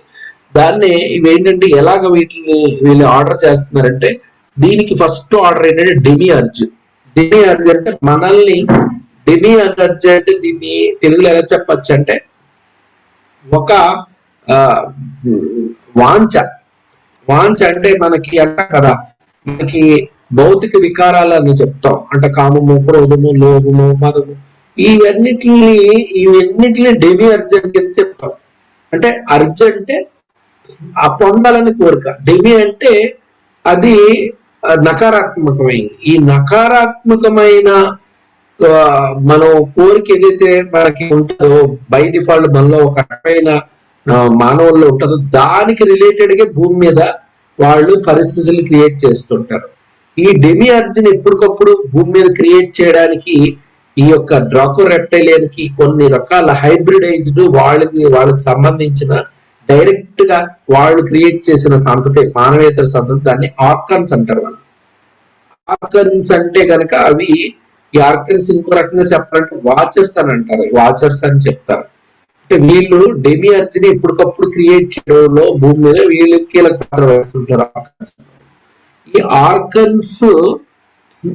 ఆర్కన్స్ తర్వాత ఈ రెప్టేలియన్స్ అంటే డ్రాకో రెప్టేలియన్స్ ఎవరైతే ఉన్నారో వీళ్ళతో క్రియేట్ అయిన వీళ్ళ యొక్క సంతతిగా అంటే డైరెక్ట్ భౌతిక సంతతిగా ఉన్న వాళ్ళే హ్యూమనాయిడ్ డైనాసిటీస్. అంటే మీకు ఈ యొక్క ఎవరైతే కాలనైజేషన్ అంటే భూమిని అంతా ఆక్రమించారో వీళ్ళందరూ వీళ్ళ యొక్క ఆర్డర్ లోనే వస్తారు. అంటే డెమి అర్జ్ ని ఇది ఎలా చూస్తే ఇప్పుడు ఫర్ ఎగ్జాంపుల్ భూమి మీద ఉన్న డచ్, బ్రిటిష్, ఫ్రెంచ్ ఎవరైతే ఈ కొలోనియల్ ఇంపీరియలిస్టులుగా వ్యాప్తి చెందారో అంటే భూమి మీద అన్ని చోట్లకి వాళ్ళు ఏం చేశారంటే సౌత్ అమెరికా అంతా స్పానిష్ కాలనీస్, ఇప్పుడు కెనడా అటెంప్ వైపు ఫ్రెంచ్ కాలనీస్, అమెరికా వైపు స్పానిష్, ఫ్రెంచ్, తర్వాత బ్రిటిష్ కాలనీస్, అలాగే మన ఈస్ట్ ఏషియా వైపు బ్రిటిష్ కాలనీస్, ఆఫ్రికాలోనేమో ఫ్రెంచ్ కాలనీస్, ఇలాగా రకరకాలుగా వీళ్ళు ఎవరైతే ఈ డైనాసిటీస్ అంటే ఈ కింగ్స్, క్వీన్ల కింద మొత్తం వీళ్ళందరూ యూరప్ నుంచి ఒకే ప్రాంతం నుంచి వచ్చారు. విచిత్రం ఏంటంటే వీళ్ళందరూ కూడా ఒకే సంతతికి, ఒకే కుటుంబం, ఒకే సంతతి. తర్వాత కాలక్రమంగా వాళ్ళు వేరు వేరు గ్రూపులుగా వేరు వేరే రాష్ట్రాలకి అంటే యూరోప్ లో ఉన్న రాష్ట్రాల కింద చెప్పాలి. మన దేశాలు అంటే అక్కడ రాష్ట్రాల కింద లెక్క, అంటే చిన్న చిన్నవే అవన్నీ. మన భారతదేశం ఎలాగుంటే మన రాష్ట్రాలు ఎలాగో అక్కడ దేశాలు అలాగా. అంటే వీళ్ళందరూ భారతీయులు ఎలాగో వాళ్ళు ఈ డ్రాకో రెప్టైలియన్ సంతతిగా వాళ్ళు ఒక్కొక్క రాష్ట్రానికి అధిపతులుగా అంటే సామ్రాజ్యాలకు అధిపతులు, అవి ఇప్పుడు దేశాలుగా వాళ్ళు ఒక్కొక్క చోట ఒక్కొక్క పంచుకున్నారు. అయితే వీళ్ళందరికీ ఉన్న కామన్ ట్రైట్స్ ఏంటంటే కనుక వీళ్ళు ప్రతి చోటకి వెళ్ళిన చోటంతా క్రిస్టియానిటీని తీసుకెళ్ళడం, అక్కడంతా క్రిస్టియనైజేషన్ చేయడం. వీళ్ళు ఈ రకంగా ప్రపంచాన్ని అంతా క్రిస్టియనైజేషన్ చేశారు. అంటే వీళ్ళు వెళ్ళిన చోటల్లా మిషనరీస్ తీసుకెళ్ళడం, ముందు అక్కడ జనాల్ని రకరకాల చావగట్టడం, రకరకాలుగా యుద్ధాలు, అందరినీ అక్కడ ఉన్న సంస్కృతిని నాశనం చేయడం. వీళ్ళు వెంటనే వాళ్ళు రకరకాలుగా నాశనం చేసి లోపల ఇన్ఫ్రాస్ట్రక్చర్, కరువు కాటకాలు అన్ని దోచుకొని అంతా చేసిన తర్వాత దిక్కు దివాణా తిండి లేనప్పుడు వాళ్ళకి తిండి పెట్టడానికి ఈ మిషనరీస్ ముందుకు వస్తాయి, వాళ్ళని చేరదీసి వాళ్ళకి ఎడ్యుకేషన్ ఇచ్చి మనల్ని ఒక బానిసలుగా మారుస్తుంది. ఎవరికి ఈ మిషనరీలన్నీ బానిసలుగా మారుస్తుంది అంటే కనుక ఎవడైతే ముందు మనకి అందరికి ఈపి చీరేసి మనం శుభ్రంగా మనల్ని కాళ్ళు చేతులు ఎరగొట్టి ముందు బ్రిటిష్ వాళ్ళు ఎవరైతే మన కంగాళీ చేస్తారో ఆ కంగాళీ చేసిన తర్వాత వాళ్ళకంటూ వాళ్ళ యొక్క సిస్టమ్ ఏదైతే డెవలప్ చేస్తారో రాజ్యాన్ని కంట్రోల్ చేయడానికి, దానికి తయారు చేస్తున్నారు ఎవరు? ఈ క్రిస్టియన్ మిషనరీస్. అంటే వాళ్ళకి అంటే ఇక్కడ చూసారా ఇక్కడ ఎలా నడుస్తుందో, ఇద్దరు దొంగలే. ఒక దొంగ ఏమొచ్చి నాశనం చేసేస్తాడు అక్కడ. ఆ నాశనం చేసిన వాడికి వాడు ఏదో సాఫ్ట్ అంటే ఒక తండ్రి శుభ్రత తల్లి అయ్యో పాపం కొట్టాడు కదా అని చెప్పి దెబ్బల మీద మందు రాసినట్టుగా మళ్ళీ వాడిని సముదాయించి ఒరే బాబు నువ్వు చదువుకోకపోతే ఇలాగే కదా మరి ఇలాగే దెబ్బలు తింటావు అన్న టైప్ లో వీళ్ళిద్దరూ మొగుడు పిల్లల కింద వస్తారు. అంటే ఈ సామ్రాజ్యవాదులు వాళ్ళతో వాళ్ళే తీసుకొస్తారు, వాళ్ళకి ప్లేసులు అప్పు చెప్తారు, వాళ్ళకి చర్చిలు ఎక్కడ కట్టుకోవాలి, మిషనరీలు అన్ని వాళ్ళకి దారాదత్తం చేస్తారు ఆ దేశంలో ఉన్న ప్రాంతాలన్నిటి. ముందు వీళ్ళు మొత్తం ఇంకా అక్కడతో దోచుకొని అక్కడ తనంతా ఏమీ లేని పరిస్థితి చేసి వాళ్ళ సిస్టాన్ని ప్రవేశపెడతారు. ఆ సిస్టమ్ తగిన మనుషులు తయారు చేయడానికి వీళ్ళు వెనకాల మిషనరీస్ వాళ్ళు తీర్చిదిద్ది జనాలకి వాళ్ళు చేరదీసి వాళ్ళకి తిండి పెట్టి వాళ్ళకి ఎడ్యుకేషన్ నేర్పించి వీళ్ళు ఎవరైతే మొదట ప్రభువులుగా తయారయ్యారో వాళ్ళు కొలువులుగా పనిచేయడానికి తయారు చేసి ఒక సిస్టాన్ని క్రియేట్ చేస్తారు, వాళ్ళ సిస్టాన్ని. అన్ని దేశాల్లో ఇలాగే జరిగింది, కానీ అది పూర్తిగా మన దేశంలో వాళ్ళు సక్సెస్ అవ్వలేదు. అందుకే మనం హిందువులుగా మిగిలి ఉన్నాం. ఇంకా ఎలియన్ రన్ ద వరల్డ్, ఈ రకంగా ఎలియన్స్ మన ప్రపంచాన్ని నడిపిస్తుంటాయి. ఇది దీన్నే మన భూమి మీద యెహోవా, ఎన్లిల్, ఇన్ఫెక్టెడ్ న్యూక్లియర్ వారు అయితే వీళ్ళు జరిగింది. సెకండ్ టైం మళ్ళీ ఒక గ్రేట్ ఫ్లడ్ అనేది జరిగింది. తర్వాత మిగిలిన మూడోసారి అంటే ప్రతి 5,000 సంవత్సరాలకి ఒక ఇంటర్వెల్ లాగా వస్తుంది భూమి మీద, ఏదో ఒక రీసెట్ అవుతుంది మానవ యొక్క సంతతి. అది ఏ రకంగా చూసుకుంది ఆ రీసెట్ లో లాస్ట్ టైం జరిగింది ఏంటంటే భూమి మీద మొత్తం అంటే ఈ న్యూక్లియర్ వార్స్ తోటి మొత్తం మానవ యొక్క వృద్ధిగా ఉన్న సివిలైజేషన్స్ అంతా పూర్తిగా తుడిచివేయబడ్డాయి. ఈజిప్ట్ అయితేనేమి, భారతదేశంలో ఉన్న హరప్ప మౌన్స్ ద్వారా అని చెప్పాను కదా, అవన్నీ వాటికి సంబంధించిన ప్రూఫ్స్. జిచేరియస్ ఇచ్చిన అతను దీని మీద ప్రతి దాని ఎన్నో బుక్స్ రాశాడు విత్ అన్ని ప్రూఫ్లతో సహా. ఇవంతా మానవ యొక్క పరిణామ ప్రక్రియ ఏ విధంగా భూమి మీద అంతరించుకుంది, ఎప్పుడు ఏ విధంగా అవి సివిలైజేషన్స్ ఎక్స్పాండ్ అయినాయి, అవి ఎలా నాశనం చేయబడ్డాయి, ఇవన్నీ ప్రూఫ్లతో సహా ఆయన అంటే ఈ డ్రాపర్ రెప్టైలియనే భూమి మీద హ్యూమనాయిడ్స్ ఎలా తయారు చేశారు, హైబ్రిడైజ్ చేశారు అనేది అన్ని రకాల వివరాలతోటి ఇవ్వడం జరిగింది. ఇవన్నీ ఇప్పుడు ఇంకా ప్రూవ్ అయింది, డిఎన్ఏ పరంగా కూడా ఇవన్నీ ప్రూవ్ అవనేది. దీన్ని ఆయన ముఖ్యంగా తీసుకున్నవి ఏంటంటే పాతవి సుమేరియన్, అక్కాడియన్ గాడ్స్. వీళ్ళు వాళ్ళ గాడ్స్ కిను ఈ ఏలియన్ స్టోరీస్ కి అన్ని అంటే ఈ పాలన్ ఏంజల్ కింద ఇవన్నీ అన్నిటిలో రిఫ్లెక్ట్ అవుతాయి. ఇదే కూడా రిఫ్లెక్ట్ అవుతుంది. దీన్ని వలసవాద విజయం, కొలోనియల్ కాంక్వెస్ట్, వీళ్ళు ఎలాగ భూమిని ఏ రకంగా ఆక్రమించుకున్నారు, ఎలాగెలా కంట్రోల్ చేశారు. దీనికి వీళ్ళు కంట్రోల్ చేయడం వెనకాల వీళ్ళు కాలమాన పరిస్థితులు బట్టి వీళ్ళు స్ట్రాటజీస్ మారుస్తుంటారు. అంటే భూమిని దోచుకున్న మొత్తం అన్ని దేశాల నుంచి వీళ్ళందరూ దోచుకున్నదంతా యూరోప్ లో ఏం చేశారంటే మళ్ళీ వాళ్ళ యొక్క ఫ్యామిలీ మెంబర్స్ తోటి మళ్ళీ కొన్ని కంపెనీలు పెట్టించారు. ఆ కంపెనీలు ఎవరు అంటే కనుక వీళ్ళు 13 ఫ్యామిలీస్ మొత్తం ప్రపంచంలో ఉన్న 3వ వంతు సంపద అంతా వీళ్ళ దగ్గర ఉంటారు. ఆ 13 మంది ఫ్యామిలీస్ ఎవరైనా ఈ ఫ్రీ బోర్డి కెన్నడి వీళ్ళందరూ పాత తరం అన్నమాట. పాత తరం అంటే 18th అంటే సుమారుగా 19th సెంచరీలో వీళ్ళందరూ భూమి మీద వరల్డ్ వార్ 1 సృష్టించింది వాళ్ళే, వరల్డ్ వార్ 2 సృష్టించింది వాళ్ళే, అనేక యుద్ధాలను క్రియేట్ చేసి వాళ్ళు ప్రపంచం నుంచి లబ్ధి పొంది ప్రపంచాన్ని రక్తాన్ని వాళ్ళు పిండి పిప్పి చేసి ప్రపంచాన్ని అంతా పేదవాళ్ళ కింద చేసి వీళ్ళు ధనికులైన వీళ్ళంతా కూడా ఆ తర్వాత ఇప్పుడు వాళ్ళే కార్పొరేట్ సంస్థలకి కార్పొరేట్ సంస్థలకి పెట్టుబడిదారులుగా లేదంటే ఉన్నత అయిపోయి ఇందులోని వాళ్ళ ఆస్తులను పెట్టుబడి పెట్టి అప్పుడున్న వాళ్ళే వీళ్ళు మళ్ళీ ఆ తర్వాత జనరేషన్సే వీళ్ళందరికీ అంటే వీళ్ళే అన్ని చోట్ల పెట్టుబడి పెట్టడం వల్ల కార్పొరేట్లు అన్ని వీళ్ళకి అనుసంధానంలోనే నడుస్తాయి. కాబట్టి ఆఖరికి వీళ్ళు డబ్బుని పూర్తిగా కంట్రోల్ చేసి వాళ్ళకి నచ్చిన విధంగా ప్రపంచాన్ని వాళ్ళు మార్చడంలో వాళ్ళు క్రియాశీలక పాత్ర వహిస్తారు. ఇదంతా ప్రస్తుతం ఎక్కడి నుంచి జరుగుతుందంటే ఒక 200-300 సంవత్సరాల నుంచి ఈ డ్రామా అమెరికా నుంచి జరుగుతుంది, డాలర్ పరంగా జరుగుతుంది. దీన్ని federal reserves, not a federal, no reserves. అంటే విచిత్రం ఏంటంటే మన భారతదేశంలో మన రూపాయి క్యాల్కులేట్ చేసి అంటే మనకున్న ఆస్తులు ఏంటి, వనరులు ఏంటి, అప్పులు ఏంటి, లేకపోతే మనం ఎక్స్పోర్ట్స్ ఏంటి, ఇంపోర్ట్స్ అనే దాన్ని బట్టి మన రూపాయి విలువని నిర్ణయిస్తుంది. ఎవరు నిర్ణయిస్తారంటే మన ఫెడరల్ రిజర్వ్స్, అంటే మన మినిస్ట్రీ ఆఫ్ ఫైనాన్స్, అది రిజర్వ్ బ్యాంక్ దాన్ని ఒక వాల్యూ క్రియేట్ చేసింది. వాళ్ళు ఎంత వాల్యుయేషన్ బట్టి వాళ్ళు ముద్ర అనేది, అంటే మనకి బిల్, అంటే ఈ రూపాయలు అనేది ఎన్ని కొట్టాలి, 100 నోట్లు ఎంత ఉండాలి, 500 ఎంత ఉండాలని ఇవన్నీ ఒక క్యాల్కులేటెడ్ సిస్టమేటిక్ గా ఆర్గనైజ్ చేయబడతాయి.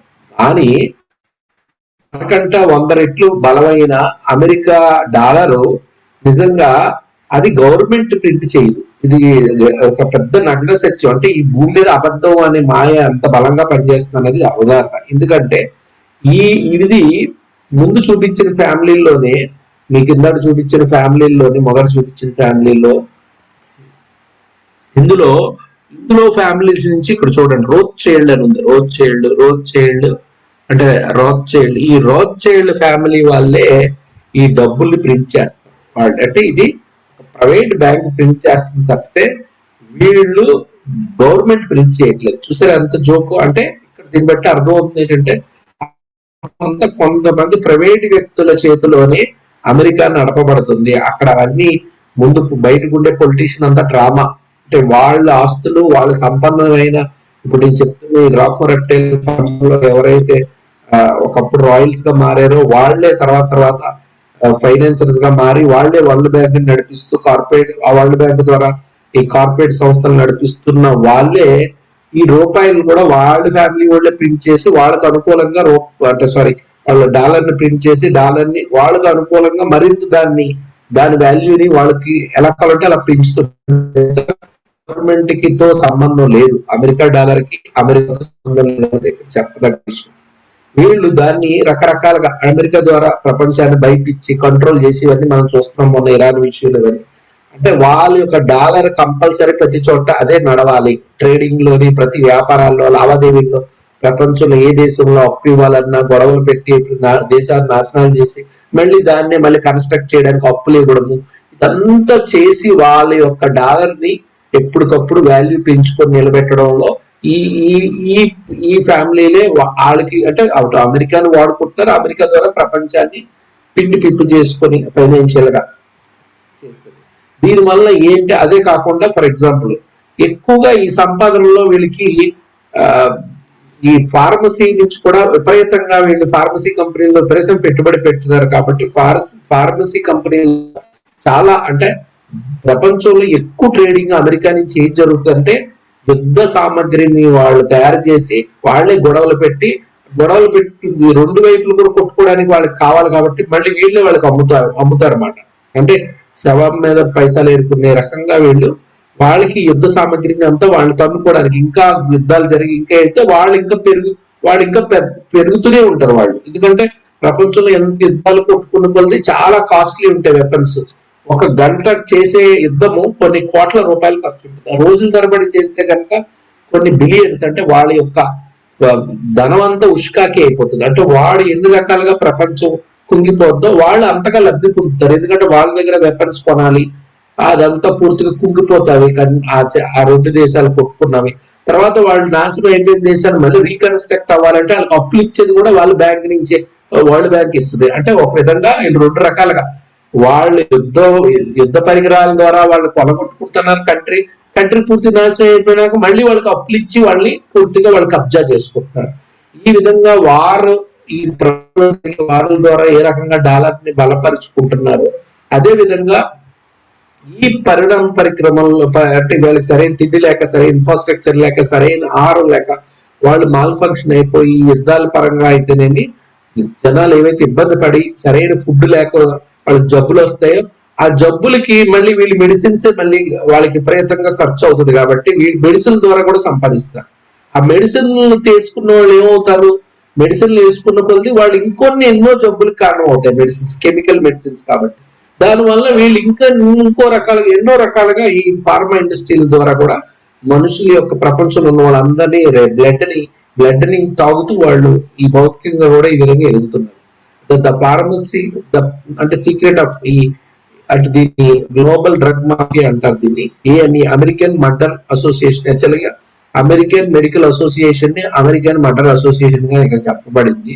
The pharmaceuticals industry does not create the cures, they create the customers. అంటే మీకు తెలుసు అల్లోపతి మెడిసిన్ ద్వారా ఇది నగ్న సత్యం. దాని వల్ల ఒక జబ్బుకి వేసుకుంటే 10 జబ్బులు వస్తాయి తప్పితే అది పూర్తిగా జబ్బులు నయం చేసేది కాదు. కానీ మనం దాన్నే నమ్ముతాం. అసహ్యవాడు గొర్రెను నమ్మినట్టు అదే వాడే మనల్ని జబ్బులు పెంచుకొని మన డబ్బులు ఖాళీ చేసుకుంటాం. ఆ కంపెనీలకి మన డబ్బులన్నీ పోతాయి. ఇది ఒక రకమైన మ్యాట్రిక్స్. వీళ్ళు periodical epidemics across the globe. వీళ్ళు ఇవే కాకుండా ఫర్ ఎగ్జాంపుల్ బిల్ గేట్స్ అని మనం విన్నాం. ఈ బిల్ గేట్స్ అనేవాడు ఒకప్పుడు సంపన్నమైన కోటీశ్వరుడు. ఈయన కోటీశ్వరుడికి చేసింది కూడా వరల్డ్ బ్యాంక్స్ చేస్తాయి వాడికి అప్పు నుంచి. ఆ తర్వాత వచ్చిన డబ్బుని వాళ్ళు తర్వాత వాడు దీని మీద పెట్టుబడి పెట్టాడంటే కనుక రకరకాల సీడ్స్. అంటే జియో నాకు రీసెంట్ గా ఇక్కడ ఎవరో ఒకరు కలిశారు గుంటూరు నుంచి వచ్చిన వాళ్ళు అన్నారు బీటీ కాటన్ సీడ్ ఒకప్పుడు గుంటూరులోని 60-70లో మంచి గుంటూరు నిండా మంచిగా కాటన్ దొరికేది. కాటన్ అంటే మన కాటన్ బట్టలకు ఉపయోగించి విపరీతంగా పండేదట. కాటన్ నుంచి సమృద్ధిగా గుంటూరు వాళ్ళు బాగా డబ్బు సంపాదించుకున్నారు. అదేంటంటే మన దేశీయంగా ముందు నుంచి మనం ఎన్నో 100 సంవత్సరాల నుంచి అంత ముందు నుంచి ఇది పండిస్తూ వస్తున్నారు. మధ్యలో ఏం చేశారు వీళ్ళు, ఈ వరల్డ్ బ్యాంకు ఏదో రకంగా కాంగ్రెస్ గవర్నమెంట్ పరంగా వీళ్ళు పెడతారు, ఇదే వాడాలి, మీరు ఇదే మా దగ్గరే కొనాలి. ఏంటి కొనాలంటే ఈ cotton seed, BT cotton seed అని వీళ్ళు ఈ సీడ్ అంటే ఈ విదేశాలను సప్లై చేసే సీడ్ ని వాడడం వల్ల ఈ రోజు గత 30-40 సంవత్సరాలుగా పత్తి పంటలు అంతా నాశనం అయిపోయారు రైతులు అంతా. ఆ రాష్ట్రం అంటే ముఖ్యంగా అయితేనేమి ఆ చుట్టుపక్కల ప్రాంతాలు కుంగిపోవాల్సి వచ్చింది. ఎందుకంటే కాటన్ సీడ్ లోని మొదట వేసినప్పుడు విపరీతంగా లాభాలు వచ్చినాయి. తర్వాత ఆ కాటన్ సీడ్ ఏముంటదంటే పురుగు ఉంటదట లోపల, అదే లోపల పుడుతుంటది ఆటోమేటిక్. దానివల్ల అది లోపల పెట్టుబడికి గిట్టుబాటు రాదు, చాలా వరకు లాస్ అయిపోతారు. ఇంకా మరి వేరే వాళ్ళకి ఇంకో అవకాశం కూడా లేదు. ఎందుకంటే ఆల్రెడీ వాళ్ళు పాత మన దేశీయపరమైన దాన్ని ఎప్పుడైతే వదిలిపెట్టేశారో అందరూ ఇది మొదలెట్టారో ఇది వైరస్ లాగా ఇది ఇప్పుడు ఈ రకంగా ఇంకా కాటన్ మనం వదులుకోవాల్సి వచ్చింది. అంటే ఏంటి ఇక్కడ ఇవి ఎలా ఉంటాయంటే ఈ జీన్ అంటే జిఎంఓ అంటారు, జెనెటికల్లీ మోడిఫైడ్ విత్తనాలు ఎలా ఉంటాయంటే ఒక దేశాన్ని దివాళీ తీయడంలోని ఇవి కీలక పాత్ర. మీకు ఎగ్జాంపుల్ చెప్పారు, ఇలాంటివి ఎన్నో ఉన్నాయి. అంటే మన దేశం అంత ఎక్కువగా దేశీయ ఉత్పత్తులు ఎక్కువ వాడుతుండడం వల్ల మన సర్వే చాలా దేశాలు, ఫిలిప్పీను, రకరకాల ఇండోనేషియా దేశాలు, కొన్ని దేశాలు పెద్ద పెద్ద దేశాలతో సైతం కూడా ముఖ్యంగా సౌత్ అమెరికా దేశాలు ఇలాగా జిఎంఓ ఫుడ్స్ తిని వాళ్ళు నాశనం అవడమే కాకుండా వాళ్ళు ఇంకో ఎన్నో రకాలుగా వాళ్ళ దేశాలు కూడా నాశనం అయిన సందర్భాలు. ఎందుకంటే అలా నాశనం అయితే ఒకటి అంటే అమెరికాలో పెంచుతున్న కాటన్ కి వాల్యూ ఉంటది, మన కాటన్ నష్టపోవడం వల్ల వాళ్ళకి రేటు పెరుగుతుంది, బలం పెరుగుతుంది. ప్లస్ రెండో రకంగా మనం అన్ని రకాలుగా రైతులు నష్టపోవడం వల్ల రేపు పొద్దున అప్పులు వచ్చి ఆ అప్పుల భారం గవర్నమెంట్ పెడితే గవర్నమెంట్ మళ్ళీ వాళ్ళు అంటే వరల్డ్ బ్యాంక్ నుంచి డబ్బులు తీసుకోవాల్సిన పరిస్థితి. అంటే వాళ్ళకి ఎప్పుడు 2 రకాల బెనిఫిట్ చూసుకుంటారు మనిషిని.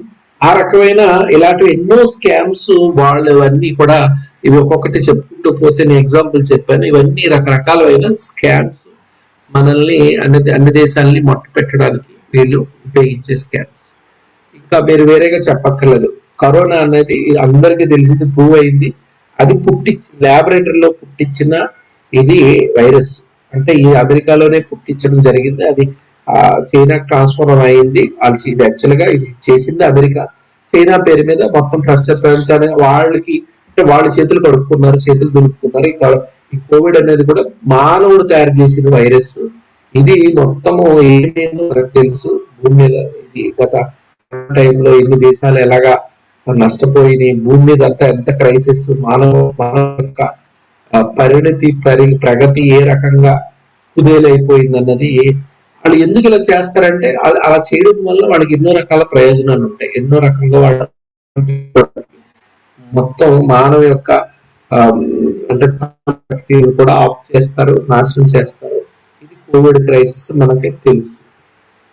వీళ్ళు ప్రస్తుతానికి వీళ్ళు ఎవరు అంటే గనక ఈ 13 మంది ప్రస్తుతం ప్రెసెంట్ వీళ్ళ రిప్రజెంటేషన్స్ వీళ్ళందరూ కూడా ఇది ఏంటంటే జాకబ్ డి రోడ్ చైల్డ్, ఆయన డబ్బులు ప్రింట్ చేస్తాడు.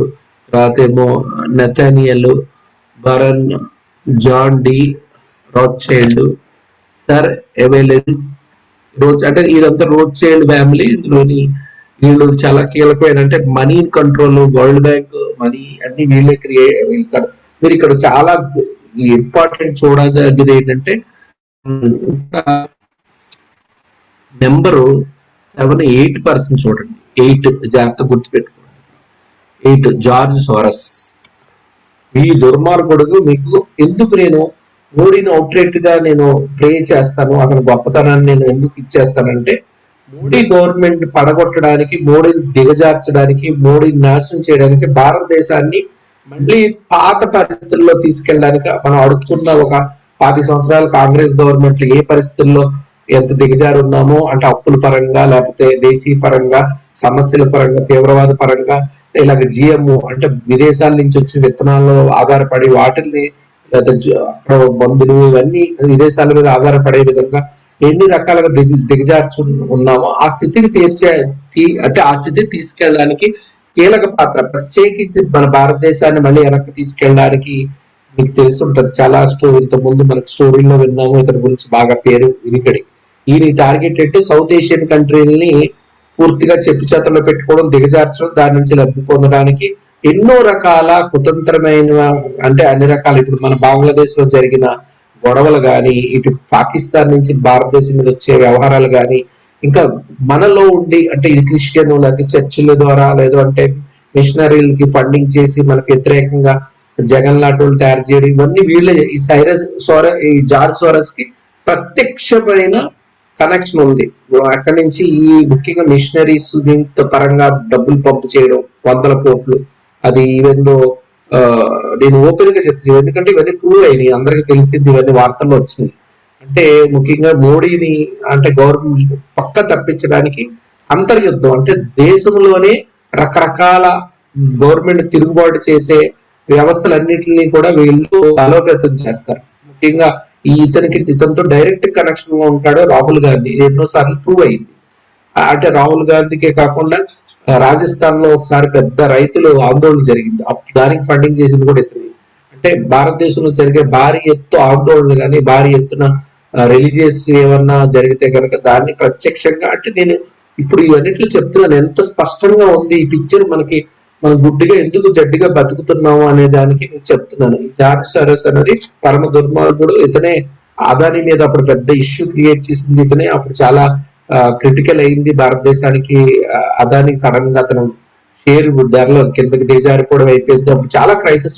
అది మళ్ళీ కింద మీద వీళ్ళు గవర్నమెంట్ అప్పులు ఇచ్చి ఆ అదాని కంపెనీ మునిగిపోయి రోడ్డు మీద పడితే మటుకు భారతదేశానికి ఎన్నో రకాల నష్టం అవుతుంది. ఎందుకంటే ఎన్నో ప్రాజెక్టులు అదానికి ఇవ్వబడింది కాబట్టి అతన్ని మళ్ళీ కాపాడుకోవడం జరిగింది. అతన్ని పూర్తిగా రోడ్డుకి ఇడ్చడంలో అంటే ఇది ఒకటి కాదు, ఎన్ని చెయ్యాలో భారతదేశానికి, ఎక్కడెక్కడ అంటే మనం టచ్ చేసి కన్నం పెడితే మొత్తం భారతదేశం బ్లీడ్ అయిపోతుందో, రక్తం కోల్పోయి చచ్చిపోతే రకంగా అన్ని కూడా ఇతను ఆధ్వర్యంలో జరిగింది. ఇది అంతా మనం అంటే మనం ఎప్పుడప్పుడు మర్చిపోతాం మీడియాలో వచ్చింది. ఇతని గురించి అయితే వేరేగా చెప్పక్కర్లేదు. భారతదేశం మీదే ఎంత కష్టగట్టి ఎన్ని రకాలుగా గత 10 సంవత్సరాల్లో తెలుగు ప్రయత్నాలు వేసి రకరకాల ఆందోళనలకు అతను కారణమయ్యాడు అన్నది అందరికి జగమెరిగిన సత్యం. ఇంకోటి ఏంటంటే ఈ ప్రెసిడెంట్లు అనే వాళ్ళు వెనకాల నడిపించేది వీళ్ళే, ఈ దుర్మార్గులే. ఈ డ్రాకో రెప్టైలియన్ యొక్క మానసపుత్రులు లాంటి వీళ్ళు దుర్మార్గులే. ఇక్కడ నెంబర్ 5 కూడా ఈయన కూడా ప్రత్యేకత ఉంది. ఈయన నెంబర్ 5 ఇతను రోడ్ చైల్డ్, అంటే ఈయన దీన్ని డేవిడ్ రాక్ ఫెల్లర్ అంటే 5వ నెంబరు. అంటే ఈ రాక్ ఫెల్లర్ అన్నాడు మొత్తము వరల్డ్ అంటే ప్రతి దేశం యొక్క నుదిటిగాతను మార్చే ఆర్థిక పరిధుల్ని నియంత్రించే ఆయిల్ సెక్టర్స్ ని కంట్రోల్ చేస్తాడు. ఆయిల్ అంతా రోడ్ చైల్డ్ అనేది మనీని కంట్రోల్ చేసే వరల్డ్ బ్యాంక్ అయితే ఆ వరల్డ్ బ్యాంక్ లాంటికి ఈక్వల్ గా ఏదైతే మన ఆయిల్ యొక్క పవర్, ఎనర్జీ చాలా ఇంపార్టెంట్ కదా. ఈయన రాక్ ఫెల్లర్ ఆయిల్ ఫీల్డ్స్ ని కంట్రోల్ చేస్తాడు. ఇంకో విషయం ఏంటంటే ఈ ఏఎంసి మొదట అనుకున్న అమెరికన్ మెడికల్ అసోసియేషన్ కి సంబంధించిన ఈ ఇన్స్టిట్యూషన్స్ ని డెవలప్ చేసింది కూడా, దాన్ని ఎస్టాబ్లిష్ చేసి పెట్టుబడులు పెట్టింది కూడా ఈ రాక్ ఫెల్లరే. అంటే మీకు ఈ మధ్యలో కనెక్షన్స్ అర్థం అవుతున్నాయి. అంటే ఈ మెడికల్ పరంగా కూడా జనాల్ని ప్రపంచాన్ని నాశనం చేయడంలో ఈ రాక్ ఫెల్లర్ యొక్క పాత్ర 100 సంవత్సరాల నుంచే ఉందని మనకు అర్థమవుతుంది. అంటే వీళ్ళు తరతరాల నుంచి కంటిన్యూ అవుతారు, ఒకే ఫ్యామిలీ కంటిన్యూ అవుతారు. ఇవి చాలా విచిత్రమైన ఫ్యామిలీస్ ఇవి.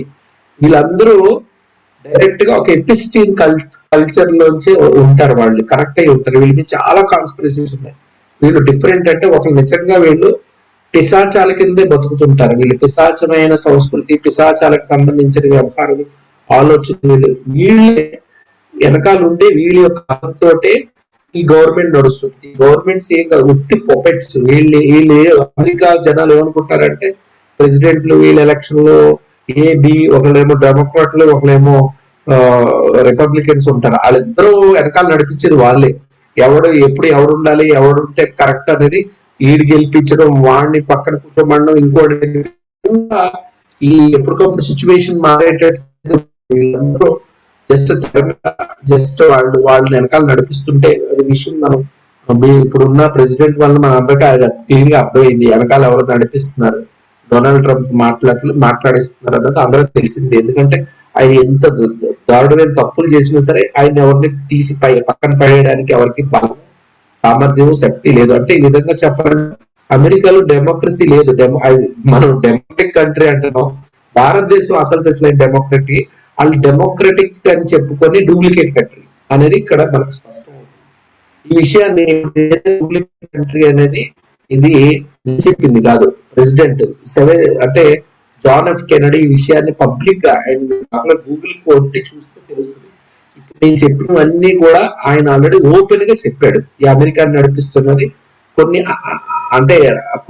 అంటే ఎలియన్స్ అనే కొన్ని డైరెక్ట్ గా చెప్పాడు. కొన్ని శక్తులు, అదృశ్య శక్తులు, అంటే అదృశ్య మానవుల్ని పూర్తిగా మట్టు పెట్టి మానస బతుకులు ప్రపంచాన్ని మార్చడానికి ఉండే అదృశ్య శక్తుల యొక్క ఏజెంట్లే వీళ్ళంతా. వాళ్ళ ఏజెంట్లే ప్రత్యక్షంగా కార్పొరేట్ అధిపతులుగా భూమిని రకరకాలుగా నాశనం చేస్తూ పిండి పిప్పు చేస్తారు. మానవుల్ని పూర్తిగా అంటే భ్రష్టు పట్టించడమే వాళ్ళ లక్ష్యము. దాని ద్వారా వాళ్ళు లబ్ధిని పొందగలుగుతారు. ఇవన్నీ ఆయన చెప్పడం జరిగింది జేఎఫ్ కెనడీ.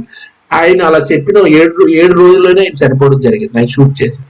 అలాగే ఇంకో అతను వుడ్రో విల్సన్ అనే అతను కూడా the government which was the designed for the people has got into the hands of bosses, employers, the special interest and invisible empire has been set up above the form of democracy.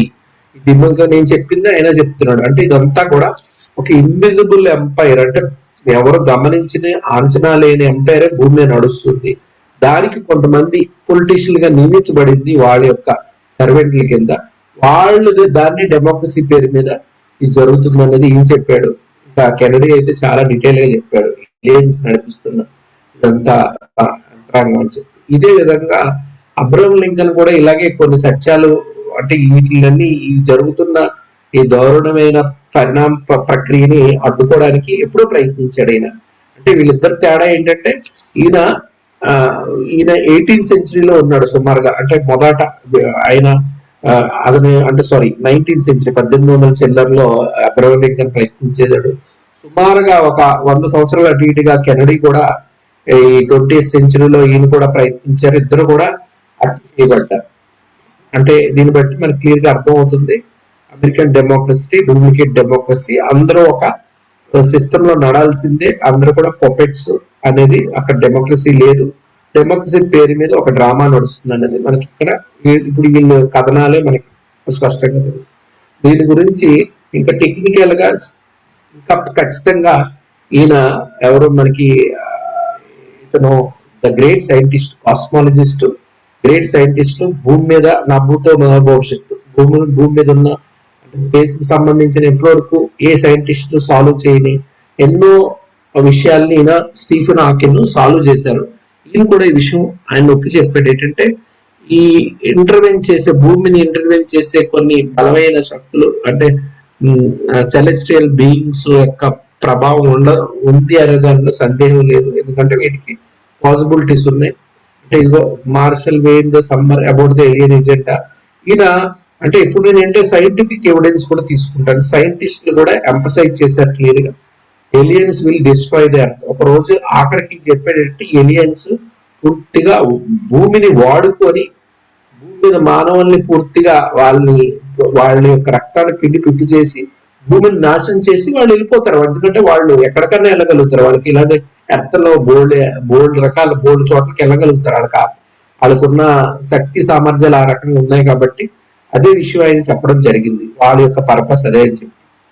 ఇది masters అంటే మనము ఇవాళ conclusions చెప్పాం. అంటే భూమి మీద మానవ మూలాల నుంచి ఆ మూలాలకి కారణం ఎవరు, ఆ మూలాలు ఎన్ని రకాలుగా, ఎందుకంటే మనం ఎలాగా ఈ సబ్జెక్ట్ నేను ఎలా చెప్పాలనుకుంటానంటే, మనము pre pre Atlantean civilisation, post Atlantean civilisation, pre Atlantean, Atlantean civilisation, post Atlantic, ఈ మూడు ఒక సిలబస్.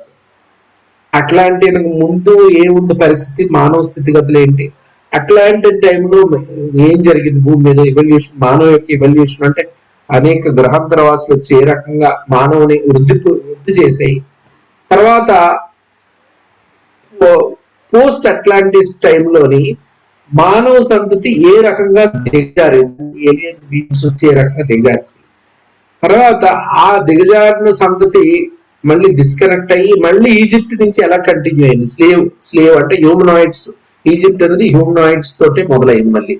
అంటే మళ్ళీ పోస్ట్ ఈజిప్షియన్ అంటే ఈజిప్ట్ అయిన తర్వాత ఏమైంది మానవ యొక్క గతి స్థితి ఏంటన్నది. అంటే ఇప్పుడు మనం చెప్పింది ఏంటంటే, ఇప్పుడు చెప్తున్న మీ ఆర్డర్ లో పోస్ట్ ఈజిప్షియన్ పీరియడ్ అని చెప్పుకోవచ్చు. పోస్ట్ ఈజిప్షియన్ పీరియడ్ అంటే కలికాలపు అంటే మొదటి దశ అని చెప్పుకోవచ్చు. అంటే ఈజిప్షియన్ సివిలైజేషన్ అంతా కలికాలం నుంచి స్టార్ట్ అవుతుంది. కృష్ణుడు బాడీ వికెట్ చేస్తుంది. ఈ కలికాలం నుంచి అంటే ఒక విధంగా పోస్ట్ అట్లాంటిన్ సివిలైజేషన్ అనేది కలికాలపు పరిణామకరం. ఈ కలికాలంలోనే హ్యూమనాయిడ్స్ అనేది క్రియేట్ చేయబడింది. 2-3 సార్లు హ్యూమనాయిడ్స్ అంతం అంటే క్లియర్ చేయబడి మళ్ళీ కొత్త హ్యూమనాయిడ్స్ క్రియేట్ చేయడం అనేది జరిగింది. ఈ పరిణామ ప్రక్రియలన్నిటి యొక్క పర్యవసానము ఇప్పుడు మనం ఏ స్థితిలో ఉన్నాం, ఏ పరిధిలో ఉన్నాం, ఏ రకంగా మనం ఈ మాయలో, అంటే ఇప్పుడు మాయ అని చెప్తారు ప్రతి వాళ్ళు. ఈ మాయని నేను కొద్దిగా ఎవిడెన్షియల్ గా, ప్రాక్టికల్ గా ఈ మాయ ఎన్ని రకాలుగా, ఎంత దారుణంగా భౌతికంగా కూడా మనకి విస్తరించి మనల్ని ఏ రకంగా కంప్లీట్ గా మనల్ని అంటే కబంధాస్తాల్లో బంధించి ఉన్నది అనే దానికి ఇప్పుడున్న పరిస్థితుల్ని మీకు స్పష్టంగా మీ ముందు ఉంచాలన్నదే ఒక ఉద్దేశం. ఓకే మాస్టర్స్, ఇవాళకి ఇంతే క్లాస్. రేపు పొద్దున్న మరికొద్ది కంక్లూజన్స్ తోటి క్లోజ్ చేయొచ్చు ఈ యొక్క, ఎందుకంటే ఈ సబ్జెక్ట్ చాలా డీప్ సబ్జెక్ట్. ఎక్కడి నుంచి మొదలెట్టాలి, ఎక్కడి నుంచి ఎండ చేయాలి అంటే కనుక రోజులు సరిపోవు. అది పొద్దున్న నుంచి సాయంత్రం ఒకప్పుడు అలా కూడా చెప్పుకున్నాను, ఫుల్ డే క్లాసులు చెప్తుండేవాడు. ఫుల్ డే పొద్దున్న సాయంత్రం ఒక లెక్చర్ ఉంటే కూడా ఆ ఫుల్ డే క్లాస్ లోనే ఇవి తరగవు. ఎందుకంటే ఏ కోణం నుంచి పట్టుకున్నా సరే నేను ఏంటంటే మీకు చాలా వరకు మెయిన్ స్లైడ్స్ ఇచ్చాను. ఎందుకంటే మీరు అట్లీస్ట్ నన్ను నమ్ముతారు కాబట్టి, సార్ దగ్గర చాలా రీసెర్చ్ ఉంది కాబట్టి నేను రీసెర్చ్ అంతా మీ ముందు పెడితే మనం రాత్రి పగలు కొన్ని రోజుల పాటు అవన్నీ ఒకదాని కొట్టి ప్రూఫ్లు అన్ని చూసుకుంటూ వెళ్ళాలి. మీకు అట్లీస్ట్ నేను రీసెర్చ్ చేశాను, నేను అథెంటిక్ గా చెప్తున్నాను కాబట్టి దానికి సంబంధించిన కొన్ని ఇంపార్టెంట్వి చేస్తూ ఒక్క జనరేషన్ అంటే ఇప్పుడు ఇప్పుడు కాల పరిణామం ఏంటి నడుస్తుంది, ఎక్కడి నుంచి స్టార్ట్ అయింది, మన పరిస్థితి ఇప్పుడు ముఖ్యంగా మన అడ్రస్ ఏం చేయాలి, ఏ పరిధిలో ఏ పరిస్థితిలో ఉన్నా అన్నది ముఖ్యంగా తెలుసుకోవాలి. కాబట్టి ఇక్కడ ఇప్పుడు present situation, humanoid situation focus చేయడం జరిగింది. అది విషయం. ఓకే మాస్టర్స్, ఎవరన్నా ఇంకెవరన్నా అడగాలనుకుంటే అడగచ్చు. నేను హరి ఓం హరి ఓం.